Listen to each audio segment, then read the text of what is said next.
ವೀಕ್ಷಕರೆಲ್ಲರಿಗೂ ಮಂಗಳನ ರಾಶಿ ಪರಿವರ್ತನೆ ವಿಶೇಷ ಕಾರ್ಯಕ್ರಮಕ್ಕೆ ಸ್ವಾಗತ. ವೀಕ್ಷಕರೇ, ಮೀನ ರಾಶಿಯಲ್ಲಿ ಮಂಗಳ ಸಂಚಾರ ಅವಧಿಯ ಧನಾತ್ಮಕ ಮತ್ತು ಋಣಾತ್ಮಕ ಪರಿಣಾಮಗಳನ್ನು ನಾವು ಎತ್ತಿ ತೋರಿಸುತ್ತಿದ್ದೇವೆ. ಸ್ಥಳೀಯರಿಗೆ ಪ್ರಯಾಣ ಹೇಗಿರಬಹುದು ಮತ್ತು ಜೀವನವನ್ನು ಗಣನೀಯವಾಗಿ ರೂಪಿಸಿಕೊಳ್ಳಲು ಸೂಕ್ತವಾದ ಪರಿಹಾರಗಳನ್ನು ಈ ಲೇಖನದಲ್ಲಿ ನೀಡಲಾಗಿದೆ. ವೈದಿಕ ಜ್ಯೋತಿಷ್ಯದ ಪ್ರಕಾರ ಮಂಗಳವು ಬಹಳ ಮುಖ್ಯವಾದ ಗ್ರಹವಾಗಿದೆ, ಏಕೆಂದರೆ ಇದು ಹುಡುಗ ಮತ್ತು ಹುಡುಗಿ ಇಬ್ಬರ ಮದುವೆಯ ಪ್ರಸ್ತಾಪದಲ್ಲಿ ಪ್ರಮುಖ ಪಾತ್ರವನ್ನು ವಹಿಸುತ್ತದೆ. ವೈದಿಕ ಜ್ಯೋತಿಷ್ಯದಲ್ಲಿ ಮಾಂಗಲಿಕ ದೋಷವು ಬಹಳ ಪ್ರಸಿದ್ಧವಾಗಿದೆ. ಆದ್ದರಿಂದ ಹುಡುಗರು ಮತ್ತು ಹುಡುಗಿಯರಿಬ್ಬರ ಜಾತಕವನ್ನು ಮದುವೆಯ ಪ್ರಸ್ತಾಪವನ್ನು ಅಂತಿಮಗೊಳಿಸಲು ಕೇಳಲಾಗುತ್ತದೆ, ಏಕೆಂದರೆ ಈ ದೋಷವು ವ್ಯಕ್ತಿಯ ವೈವಾಹಿಕ ಜೀವನದಲ್ಲಿ ಅಡೆತಡೆಗಳು, ಬ್ರೇಕಪ್, ವಿವಾದಗಳು ಮತ್ತು ವಿಚ್ಛೇದನವನ್ನು ಉಂಟುಮಾಡಬಹುದು. ಮಂಗಳವು ಬಯಕೆ, ಕ್ರಿಯೆ, ಶಕ್ತಿ, ಉತ್ಸಾಹ, ಯುದ್ಧ, ಆಕ್ರಮಣಶೀಲತೆ, ಲೈಂಗಿಕತೆ ಮತ್ತು ಪ್ರತಿಪಾದನೆಯ ಗ್ರಹವಾಗಿದೆ. ಮಂಗಳವು ಮೇಷ ರಾಶಿ ಮತ್ತು ವೃಶ್ಚಿಕ ರಾಶಿಯ ಅಧಿಪತಿಯಾಗಿದ್ದು ಕರ್ಕಾಟಕದಲ್ಲಿ ದುರ್ಬಲನೆಂದು ಪರಿಗಣಿಸಲ್ಪಟ್ಟಿದ್ದಾನೆ. ಮಕರ ರಾಶಿಯಲ್ಲಿ ಉಚ್ಚನಾಗಿರುತ್ತಾನೆ. ಕಾಲಪುರುಷ ಕುಂಡಲಿಯಲ್ಲಿ ಮೊದಲ ಮತ್ತು 8ನೇ ಮನೆಗಳನ್ನು ಆಳುತ್ತದೆ. ಮಂಗಳನು ಜನ್ಮ ಪಟ್ಟಿಯಲ್ಲಿ ಕಿರಿಯ ಸಹೋದರನನ್ನು ಪ್ರತಿನಿಧಿಸುತ್ತಾನೆ. ಮಂಗಳವು ಸ್ನಾಯು ವ್ಯವಸ್ಥೆ, ಎಡಕಿವಿ, ಮುಖ ಮತ್ತು ತಲೆ, ಮೂತ್ರಕೋಶ, ಮೂಗು, ರುಚಿಯ ಪ್ರಜ್ಞೆ, ಗರ್ಭಾಶಯ, ಮೂತ್ರಪಿಂಡ ಮತ್ತು ದೇಹದ ರಕ್ತ ಪರಿಚಲನೆಯನ್ನು ಪ್ರತಿನಿಧಿಸುತ್ತದೆ. ಮಂಗಳ ಗ್ರಹದ ಬಲವಾದ ಪ್ರಭಾವದ ಅಡಿಯಲ್ಲಿ ಜನಿಸಿದ ಸ್ಥಳೀಯರು ಕೆಂಪು ಛಾಯೆಯೊಂದಿಗೆ ಬಿಳಿ ಮೈಬಣ್ಣವನ್ನು ಹೊಂದಿರುತ್ತಾರೆ. ಸ್ಥಳೀಯರು ಎತ್ತರ ಮತ್ತು ಸದೃಢರಾಗಿರುತ್ತಾರೆ ಮತ್ತು ಮುಖದ ಮೇಲೆ ಮೊಡವೆಗಳು, ದುಂಡಾದ ಕಣ್ಣುಗಳು ಮತ್ತು ಉಳಿದವು ಕಿರಿದಾಗಿರುತ್ತದೆ ಮತ್ತು ಮೂಳೆಗಳು ಕೆಂಪು ಮೂಳೆ ಮಜ್ಜೆಯಿಂದ ತುಂಬಿರುತ್ತವೆ. ವರ್ಷ 2024ರ ಏಪ್ರಿಲ್ ತಿಂಗಳಿನ 23ನೇ ದಿನ ಬೆಳಿಗ್ಗೆ 8:19 ಮೀನರಾಶಿಯಲ್ಲಿ ಮಂಗಳ ಸಂಚಾರ ನಡೆಯುತ್ತದೆ. ಶಕ್ತಿ, ಚಾಲನೆ ಮತ್ತು ಮಹತ್ವಾಕಾಂಕ್ಷೆಯ ಉರಿಯುತ್ತಿರುವ ವೀರ ಯೋಧ ಗ್ರಹವಾದ ಮಂಗಳವು ಮೀನರಾಶಿಯ ಆಧ್ಯಾತ್ಮಿಕ ಚಿಹ್ನೆಯ ಮೇಲೆ ಅದರ ಪ್ರಭಾವ ಬೀರುತ್ತದೆ. ಇದು ಮೀನರಾಶಿಯಲ್ಲಿ ಈ ಸಾಗಣೆಯ ಸಮಯದಲ್ಲಿ ಪ್ರಾರ್ಥನೆಗಳು ಮತ್ತು ಆಧ್ಯಾತ್ಮಿಕ ಅನ್ವೇಷಣೆಗಳ ಕಡೆಗೆ ಬದಲಾವಣೆಗೆ ವೇದಿಕೆಯನ್ನು ಹೊಂದಿಸುತ್ತದೆ. ಈ ಸಾಗಣೆಯ ಸಮಯದಲ್ಲಿ ಆಧ್ಯಾತ್ಮಿಕ ಸಂಬಂಧಿತ ಪ್ರಗತಿಗೆ ಸಂಬಂಧಿಸಿದ ಪ್ರಯಾಣವು ಹೆಚ್ಚಾಗಬಹುದು. ಮಂಗಳ ಸಂಚಾರ ಸ್ವಾಭಾವಿಕವಾಗಿ ಹೆಚ್ಚು ಪ್ರಭಾವಶಾಲಿಯಾಗಿದೆ ಮತ್ತು ತುಂಬಾ ಧನಾತ್ಮಕ ಅಥವಾ ಋಣಾತ್ಮಕ ರೀತಿಯಲ್ಲಿ ನಮ್ಮ ಮೇಲೆ ಪರಿಣಾಮ ಬೀರಬಹುದು ಎಂದು ಹೇಳಲಾಗುತ್ತದೆ. ಆದ್ದರಿಂದ ಜ್ಯೋತಿಷ್ಯದಲ್ಲಿ ಆಸಕ್ತಿ ಹೊಂದಿರುವವರು ಗ್ರಹಗಳ ಸ್ಥಾನಗಳು ಮತ್ತು ಚಲನೆಗಳ ಸಂಚಾರದ ಮೇಲೆ ತೀಕ್ಷ್ಣವಾದ ದೃಷ್ಟಿ ಹೊಂದಿರುತ್ತಾರೆ. ಮಂಗಳ ವೇದ ಜ್ಯೋತಿಷ್ಯದಲ್ಲಿ ಗ್ರಹವು ಬಹಳ ಮುಖ್ಯ ಪಾತ್ರ ವಹಿಸುತ್ತದೆ. ಮಂಗಳವು ಕ್ರಿಯೆಯನ್ನು ಸೂಚಿಸುತ್ತದೆ ಮತ್ತು ನಿರ್ಧಾರಗಳನ್ನು ತೆಗೆದುಕೊಳ್ಳುವ ಸಾಮರ್ಥ್ಯವನ್ನು ಮತ್ತು ಅದರ ಚಲನಶೀಲತೆಯನ್ನು ಸೂಚಿಸುತ್ತದೆ. ಇದು ಶಕ್ತಿ ಮತ್ತು ಚೈತನ್ಯವನ್ನು ನೀಡುವ ಉಗ್ರ ಗ್ರಹವೆಂದು ಪರಿಗಣಿಸಲಾಗಿದೆ. ಮಂಗಳ ಗ್ರಹ ಆಸ್ತಿ, ಭೂಮಿ, ಮನೆ, ಗಣಿ, ಕೆಲವೊಮ್ಮೆ ವಾಹನ ಮತ್ತು ಅನೇಕ ಎಲೆಕ್ಟ್ರಾನಿಕ್ ಸಾಧನಗಳು, ಕೇಬಲ್ ಸುರುಳಿಗಳು ಮತ್ತು ಶಕ್ತಿ ಆಧಾರಿತ ಸಾಧನಗಳ ಮಹತ್ವದ್ದಾಗಿದೆ. ಬಾಲಕಿಯರ ಪಟ್ಟಿಯಲ್ಲಿ ಮಂಗಳ ಗೆಳೆಯ ಅಥವಾ ಪಾಲುದಾರನನ್ನು ಪ್ರತಿನಿಧಿಸುತ್ತದೆ. ಇದು ಮಂಗಳನ ಸ್ಥಾನವನ್ನು ಅವಲಂಬಿಸಿ ರಚನಾತ್ಮಕ ಮತ್ತು ವಿನಾಶಕಾರಿ ಶಕ್ತಿಯನ್ನು ಸೂಚಿಸುತ್ತದೆ. ಸೂರ್ಯ, ಚಂದ್ರ ಮತ್ತು ಗುರುಗಳು ಸ್ನೇಹಿತರಾಗಿದ್ದರೆ, ಬುಧ, ರಾಹು ಮಂಗಳದ ಶತ್ರುಗಳು ಮತ್ತು ಮಂಗಳ ಮತ್ತು ಕೇತುಗಳ ಕಡೆಗೆ ಮಂಗಳ ತಟಸ್ಥವಾಗಿದೆ. ಜ್ಯೋತಿಷಿಗಳ ಪ್ರಕಾರ ಮಂಗಳ ಗ್ರಹದ ಸ್ಥಾನದಿಂದಾಗಿ ಮಂಗಳಿಕ ದೋಷವೂ ಉಂಟಾಗುತ್ತದೆ. ಮಂಗಳವು ಲಗ್ನ 4, 7, 8 ಅಥವಾ 12ನೇ ಮನೆಯಲ್ಲಿದ್ದರೆ ಇದು ಜಾತಕದಲ್ಲಿ ಮಂಗಳ ದೋಷ ಅಥವಾ ಮಂಗಳಿಕ ದೋಷವನ್ನು ಸೃಷ್ಟಿಸುತ್ತದೆ. ಮಂಗಳಿಕ ದೋಷದಿಂದಾಗಿ ಒಬ್ಬ ವ್ಯಕ್ತಿಯು ತನ್ನ ವೈವಾಹಿಕ ಜೀವನದಲ್ಲಿ ಅನೇಕ ಸವಾಲುಗಳನ್ನು ಎದುರಿಸುತ್ತಾನೆ.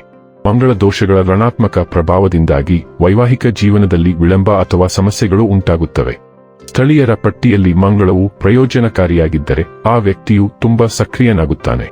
ಆದರೆ ಜಾತಕದಲ್ಲಿ ಮಂಗಳ ದುರ್ಬಲವಾಗಿದ್ದರೆ ಅಪಘಾತಗಳು, ಕಾರ್ಯಾಚರಣೆ, ಮೂಳೆಗಳು, ಆಘಾತಗಳು ಮತ್ತು ಯಕೃತ್ತಿನ ಸಮಸ್ಯೆಗಳಿಂದ ವ್ಯಕ್ತಿಯು ಬಳಲುತ್ತಬಹುದು. ಹಠಾತ್ ಪ್ರವೃತ್ತಿಯ ಕ್ರಿಯೆಗಳನ್ನು ಸೃಷ್ಟಿಸುವುದರಿಂದ ಮಂಗಳದ ಸಾಗಣೆಯು ದೇಶೀಯ ಪರಿಸರದ ಮೇಲೆ ನಕಾರಾತ್ಮಕ ಪರಿಣಾಮ ಬೀರುತ್ತದೆ. ಮಂಗಳವು ಸಂವಹನ ಸಮಸ್ಯೆಗಳನ್ನು ಉಂಟುಮಾಡಬಹುದು ಮತ್ತು ನಿಮ್ಮನ್ನು ಅಸಭ್ಯವಾಗಿ ವರ್ತಿಸಬಹುದು. ಅದು ನಿಮ್ಮ ಸಂಗಾತಿಯ ಭಾವನೆಗಳನ್ನು ಘಾಸಿಗೊಳಿಸಬಹುದು. ದುಡುಕಿನ ವರ್ತನೆಯಿಂದ ಮಂಗಳವು ನಿಮ್ಮನ್ನು ಶೀಘ್ರವಾಗಿ ಕೆರಳಿಸಬಹುದು. ನಿಮ್ಮ ವೃತ್ತಿಪರ ಮತ್ತು ಸಾಮಾಜಿಕ ವಲಯಗಳಲ್ಲಿ ನೀವು ವಾದಯೋಗ್ಯರಾಗಬಹುದು, ಬಹುಶಃ ನಿಮ್ಮ ಪ್ರತಿಷ್ಠೆಗೆ ಕಳಂಕ ತರುತ್ತದೆ. ಇದೀಗ ಮಂಗಳ ಹಿಮ್ಮುಖವಾಗಿ ಚಲನೆಯ ಇದರ ಪ್ರಭಾವ ನಿಮ್ಮ ರಾಶಿಯ ಮೇಲೆ ಹೇಗಿರಲಿದೆ ನೋಡೋಣ. ಹಾಗಾದರೆ ಬನ್ನಿ, ಇಲ್ಲಿ ಮಂಗಳನ ಮೀನ ರಾಶಿಯಲ್ಲಿ ಈ ಗೋಚರ ಇಲ್ಲಿ ಪ್ರತ್ಯೇಕವಾಗಿ ಮಕರ ರಾಶಿಯ ಜಾತಕದ ಪಾಲಿಗೆ ಹೇಗೆ ಸಾಬೀತಾಗಲಿದೆ, ಯಾವೆಲ್ಲ ಫಲಗಳು ಇಲ್ಲಿ ನಿಮಗೆ ಲಭಿಸಲಿವೆ ಮತ್ತು ಯಾವ ವಿಷಯವಾಗಿ ಇಲ್ಲಿ ನೀವು ವಿಶೇಷ ಎಚ್ಚರಿಕೆ ಹೊಂದಿರಬೇಕು ಅನ್ನೋದನ್ನ ನೋಡೋಣ. ವಿಡಿಯೋ ಪ್ರಾರಂಭಿಸುವುದಕ್ಕೂ ಮುನ್ನ ಎಂದಿನಂತೆ ನಮ್ಮ ವಿನಂತಿ ಎಂದರೆ, ನೀವಿನ್ನೂ ನಮ್ಮ ಚಾನೆಲ್ ಅನ್ನು ಸಬ್ಸ್ಕ್ರೈಬ್ ಮಾಡಿಲ್ಲವೆಂದರೆ ದಯವಿಟ್ಟು ಈಗಲೇ ನಮ್ಮ ಚಾನೆಲ್ ಅನ್ನು ಸಬ್ಸ್ಕ್ರೈಬ್ ಮಾಡಿ. ಹಾಗೆ ನಿರಂತರ ವಿಡಿಯೋ ಅಪ್ಡೇಟ್ಸ್ಗಳಿಗಾಗಿ ತಪ್ಪದೇ ಪಕ್ಕದ ಬೆಲ್ ಐಕಾನ್ ಬಟನ್ ಕೂಡ ಕ್ಲಿಕ್ ಮಾಡಿ. ವಂಶ ಪಾರಂಪರ್ಯ ಜ್ಯೋತಿಷ್ಯರು ನಂಬರ್ 1 ವಶೀಕರಣ ಸ್ಪೆಷಲಿಸ್ಟ್. ವೃತ್ತಿ, ಉದ್ಯೋಗ, ಮದುವೆ, ಹಣಕಾಸಿನ ಸಮಸ್ಯೆ, ವ್ಯಾಪಾರ, ಆರೋಗ್ಯ ಸಮಸ್ಯೆಗಳಿಗೆ ಫೋನಿನ ಮೂಲಕ ಪರಿಹಾರ. ಇಂದೇ ಕರೆ ಮಾಡಿ. ವೀಕ್ಷಕರೇ, ಮಕರ ರಾಶಿಯವರಿಗೆ ಮಂಗಳವು 4ನೇ ಮತ್ತು 11ನೇ ಮನೆಯ ಅಧಿಪತಿ ಮತ್ತು ಈ ಸಾಗಣೆಯ ಸಮಯದಲ್ಲಿ 3ನೇ ಮನೆಯನ್ನು ಆಕ್ರಮಿಸುತ್ತಾನೆ. ಈ ಕಾರಣದಿಂದ ನೀವು ಅಭಿವೃದ್ಧಿಯಲ್ಲಿ ಸಮಸ್ಯೆಗಳು ಮತ್ತು ಅಡೆತಡೆಗಳನ್ನು ನೋಡುತ್ತಿರಬಹುದು. ಮಹತ್ವಾಕಾಂಕ್ಷೆಗಳನ್ನು ಸುಲಭವಾಗಿ ಪೂರೈಸದೇ ಇರಬಹುದು. ವೃತ್ತಿ ಜೀವನದ ಮುಂಭಾಗಕ್ಕೆ ಸಂಬಂಧಿಸಿದಂತೆ ಇದು ಮಧ್ಯಮ ಸಮಯವಾಗಿರಬಹುದು. ಈ ಸಾರಿಗೆಯ ಸಮಯದಲ್ಲಿ ಕೆಲಸದಲ್ಲಿ ಮನ್ನಣೆ ಸಿಗದಿರಬಹುದು. ವ್ಯಾಪಾರ ಮಾಡುತ್ತಿದ್ದರೆ ವ್ಯಾಪಾರವನ್ನು ಅಭಿವೃದ್ಧಿಪಡಿಸುವಲ್ಲಿ ಸಮಸ್ಯೆಗಳನ್ನು ಮತ್ತು ಅಡೆತಡೆಗಳನ್ನು ಎದುರಿಸಬಹುದು ಮತ್ತು ನೀವು ಹೆಚ್ಚಿನ ಲಾಭವನ್ನು ಗಳಿಸುವ ಸ್ಥಿತಿಯಲ್ಲಿಲ್ಲದಿರಬಹುದು. ನಿಮ್ಮ ವ್ಯಾಪಾರವನ್ನು ನಿರ್ವಹಿಸಲು ಕಷ್ಟವಾಗಬಹುದು.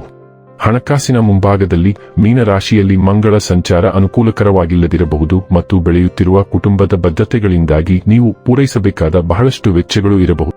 ಅಧಿಕ ವೆಚ್ಚದ ಕಾರಣ ಉಳಿತಾಯದ ಸಾಧ್ಯತೆ ಇಲ್ಲದಿರಬಹುದು. ಸಂಬಂಧಗಳ ವಿಷಯಕ್ಕೆ ಬಂದಾಗ ನಿಮ್ಮ ಜೀವನ ಸಂಗಾತಿಯೊಂದಿಗೆ ನೀವು ಸೌಹಾರ್ದಯುತ ಸಂಬಂಧಗಳನ್ನು ಇಟ್ಟುಕೊಳ್ಳಲು ಸಾಧ್ಯವಾಗುವುದಿಲ್ಲ ಮತ್ತು ಹೆಚ್ಚು ವಾದಗಳನ್ನು ಹೊಂದಿರಬಹುದು. ನಿಮ್ಮ ಆರೋಗ್ಯವು ಉತ್ತಮವಾಗಿಲ್ಲದಿರಬಹುದು ಮತ್ತು ಜೀರ್ಣಕ್ರಿಯೆಗೆ ಸಂಬಂಧಿಸಿದ ಸಮಸ್ಯೆಗಳ ಜೊತೆಗೆ ನಿಮ್ಮ ಕಾಲುಗಳು ಮತ್ತು ತೊಡೆಗಳಲ್ಲಿ ನೋವನ್ನು ಅನುಭವಿಸಬಹುದು. ಕಣ್ಣುಗಳಿಗೆ ಸಂಬಂಧಿಸಿದ ಕಿರಿಕಿರಿಗಳು ಸಹ ಉಂಟಾಗಬಹುದು. ಮಂಗಳ ಗ್ರಹವು ನಿಮ್ಮ ಧೈರ್ಯ ಮತ್ತು ಸ್ವಪ್ರಯತ್ನಗಳ 3ನೇ ಮನೆಗೆ ಪ್ರವೇಶಿಸುವುದರಿಂದ ನಿಮ್ಮ ದಾರಿಯಲ್ಲಿ ಎದುರಾಗಬಹುದಾದ ಅಡೆತಡೆಗಳನ್ನು ತೊಡೆದುಹಾಕಲು ಇಚ್ಛಾಶಕ್ತಿ, ಶೌರ್ಯ ಮತ್ತು ಧೈರ್ಯವನ್ನು ನಿಮಗೆ ನೀಡುತ್ತದೆ.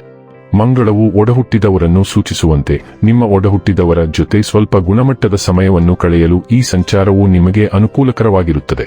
ನಿಮ್ಮ ಲಾಭ ಮತ್ತು ಯಶಸ್ಸಿನ ಮನೆಯನ್ನು ಆಳುವ ಮಂಗಳ ಗ್ರಹವು ನಿಮ್ಮ ಯಶಸ್ಸು ಮತ್ತು ಪ್ರಯತ್ನಗಳ ಮನೆಯಲ್ಲಿ ಸ್ಥಾನ ಪಡೆದಿದೆ. ಇದರ ಪರಿಣಾಮವಾಗಿ ನೀವು ಮಹತ್ವಾಕಾಂಕ್ಷೆಯಿರುವಿರಿ ಮತ್ತು ಅಪೇಕ್ಷಿತ ದಿಕ್ಕು ಮತ್ತು ಯಶಸ್ಸಿನತ್ತ ಸಾಗಲು ಅತ್ಯುತ್ತಮ ಸಾಮರ್ಥ್ಯಗಳನ್ನು ಹೊಂದಿರುತ್ತೀರಿ. ಇದಲ್ಲದೆ ನೀವು ಹೆಚ್ಚು ಸಾಹಸಮಯರಾಗಿರುತ್ತೀರಿ ಮತ್ತು ನಿಮ್ಮ ಅಪಾಯ ತೆಗೆದುಕೊಳ್ಳುವ ಸಾಮರ್ಥ್ಯವು ಸುಧಾರಿಸುತ್ತದೆ.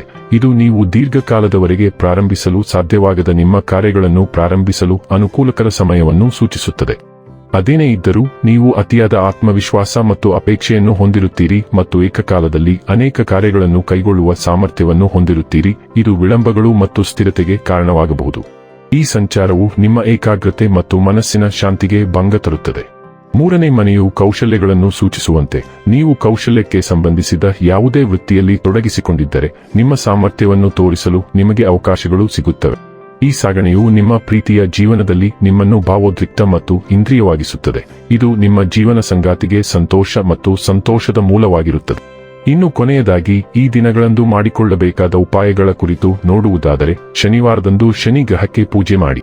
ವೀಕ್ಷಕರೇ, ಇದಾಗಿತ್ತು ಮಕರ ರಾಶಿಯ ಜಾತಕದವರ ಮಂಗಳನ ರಾಶಿ ಪರಿವರ್ತನೆಯ ಮಾಹಿತಿ ಇಷ್ಟವಾದರೆ ವಿಡಿಯೋವನ್ನು ಲೈಕ್ ಮತ್ತು ಶೇರ್ ಮಾಡಿ. ಹಾಗೆ ಚಾನೆಲ್ ಸಬ್ಸ್ಕ್ರೈಬ್ ಮಾಡುವುದರ ಜೊತೆಗೆ ನಿರಂತರ ವಿಡಿಯೋ ಅಪ್ಡೇಟ್ಸ್ಗಳಿಗಾಗಿ ಪಕ್ಕದ ಬೆಲ್ ಐಕಾನ್ ಕ್ಲಿಕ್ ಮಾಡಿ.